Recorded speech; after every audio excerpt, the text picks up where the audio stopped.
Hey, what's up, everybody? It is Chris, and good afternoon. Well, surprise, surprise, another good day in the market today, and the fun keeps coming. But on the bad news front, the price on these Voyagers did finally go up. But the good news is, still able to get them pretty much at spot. So he finally raised the price to 14 an ounce with silver going up today. 14 each for these. So considering that 1.2 ounces per two coins, so zero point 0.6 ounces of silver per coin. So 1.2 ounces for 28 bucks. Still not bad. Not bad at all. So again, for government minted silver, you kind of can't go wrong. So as long as they still have them, I think I pretty much bought whatever was left. I think there's only 7 more. So if it's another good day tomorrow, I'll be right back there to scoop up the rest.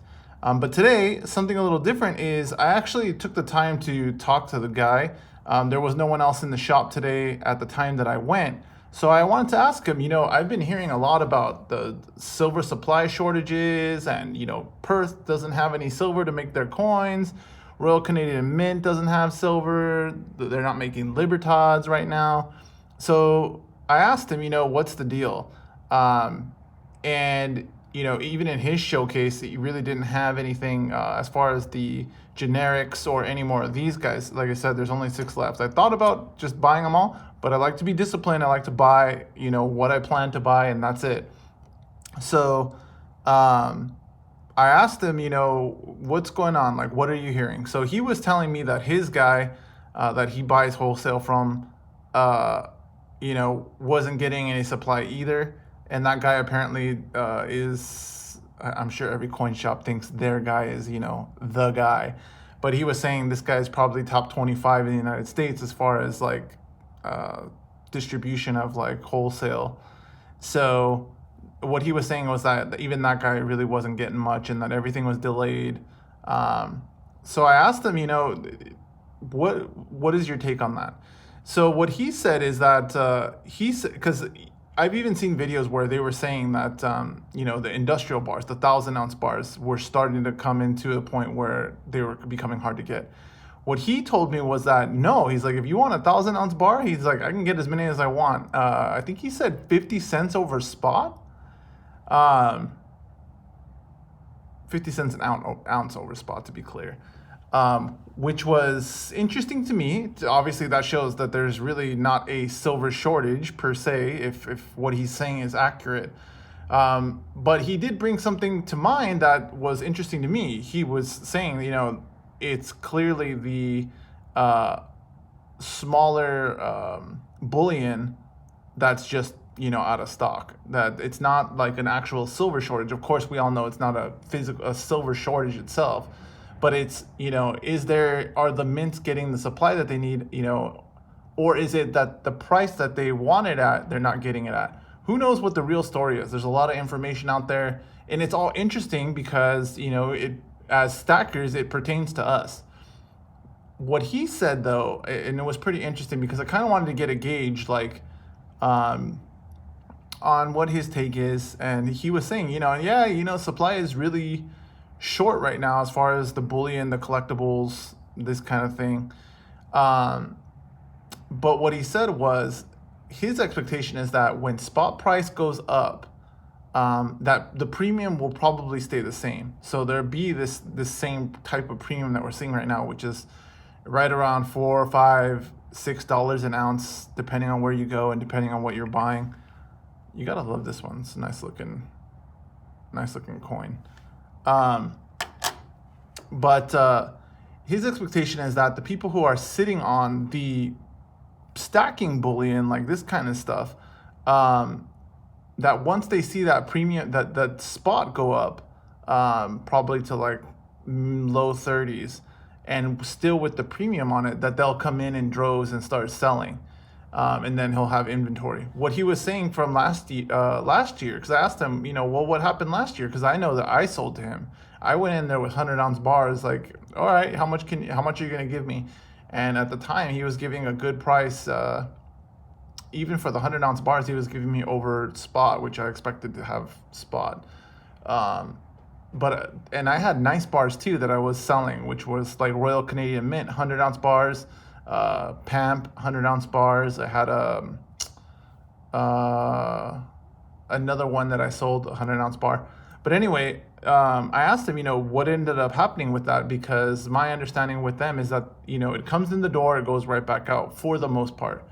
So I asked him, what happened. He was like, at a certain point, what happened was there were way more sellers than there were buyers. So at a certain point, he said he had like 2,000 ounces sitting there right behind the counter because no one was coming in to buy it. So that tells me that, and then obviously these are people that have seen it, seen the rising and falling tide over time. So they have a pretty good realistic expectation of what would happen or what's going to happen, because it's their daily business. Whereas we stack, again, all of us have different reasons. All of us have different things that we stack or collect or different things. So getting his take on it was pretty interesting.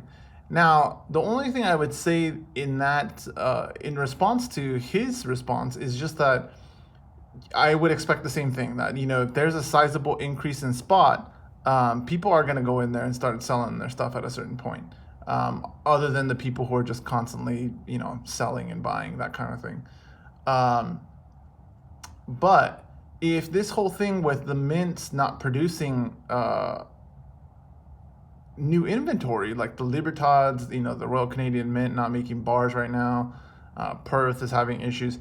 If these guys aren't making anything, then I think it will still be an issue, because if spot price goes up and there's a lot of sellers, initially there may be a lot of inventory there. But the thing is, once people start to realize, hey, you know what, I'm not able to get anything to replace this supply, and it doesn't, who knows what the situation is then, if it looks like supply is coming back online. And if that takes time, again, that's going to push prices even higher, because there will be demand. So very interesting. And like I said, because I'm getting these bad boys at, well, it was below spot, now it's pretty much at spot. It's very important for me to kind of have an idea of what to expect. Like I said, something like this, the reason I like it is because it's government minted. So, there was quality and craftsmanship and thought put into these, like when they were minted, because they're circulated. But unlike something like this, that these are obviously bullion rounds from Sunshine, I generally would tend to think there's always the little premium on the government minted stuff. Now, junk silver, again, that's another great place right now to be stacking, because you can get it pretty close to spot, which is good. So I guess it's kind of just depends on what your strategy is and how you're going to look at it. But I think if I can keep taking advantage of the markets and spending, a decent amount per day on silver, I think I can accumulate a pretty good amount over the month of April. And I think, honestly, like if prices start to skyrocket, like there may be a point where I switch over to gold. At the coin shop today, they had like a gold Krugerrand. It was nice. It literally looked like someone had just bought it. It was still in the it was in the coin holder. Looked nice. Looked like how you would expect it to get it if you bought it from APMEX or JM Bullion. Actually, you know what? I'm gonna have to look at. I'm gonna have to do some research, because it was super shiny, and the look on it actually looked like it might have been a proof. Now that I think of it, I should have looked at it closer. I didn't. I'm not too familiar with the Krugerrands because they're just not as common unless you order them from APMEX or JM Bullion. So I'm actually going to take a look, and if it is a proof, I might just end up picking that up. I mean, it depends, again, how well I can do in the market.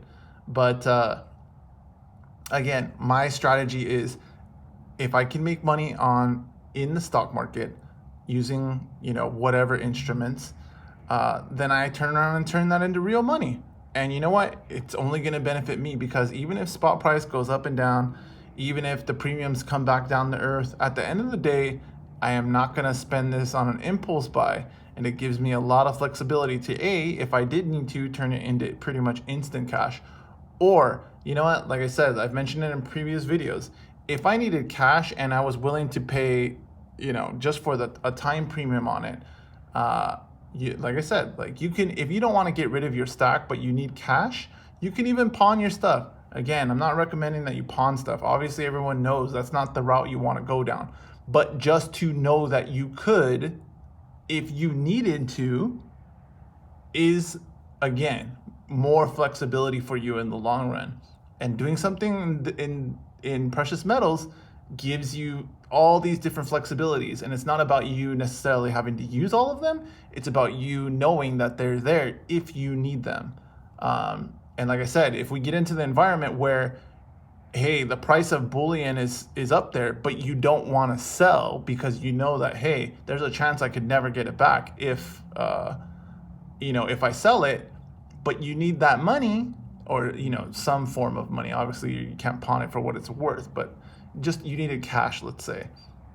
It's a tool in your toolbox. And all of those tools, again, are only going to benefit you. So I'm naming this guy Silver Bull. So my plan is by the end of the month of April, I'm going to bury this guy in silver. I don't care if it's bars or rounds or coins, whatever. This guy's going to be buried. So my videos going forward where I use Silver Bull, he's going to see more and more silver around him. Hopefully at some point, like I said, I'll also start getting gold.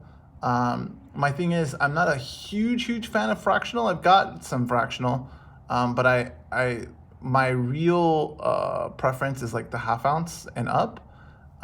So we'll see how that plays out. Maybe there's a few really good days where, hey, I get to splurge. But if not, rounds, coins, bars, whatever I can get my hands on, as long as it's close to spot or a good deal or something I want like these guys, I'm going to buy it. And over time, let's see what I can do over a month. I think it's pretty exciting. But again, if you're watching this, please take the time to like and subscribe. And if you know grandma's watching YouTube, make grandma subscribe too. We're trying to get to that 500 subs so that we can give away that turtle and that koala. Pretty nice stuff. And that's just the beginning. So once I hit 500 subs, like I said, please go check out my other giveaway video. It's short, 2 minutes, straight to the point. All you got to do is go comment on that so we can end up giving that silver away pretty soon. All right, hope it's a great day in the markets tomorrow, and I hope I have more to give away in the future. Take care.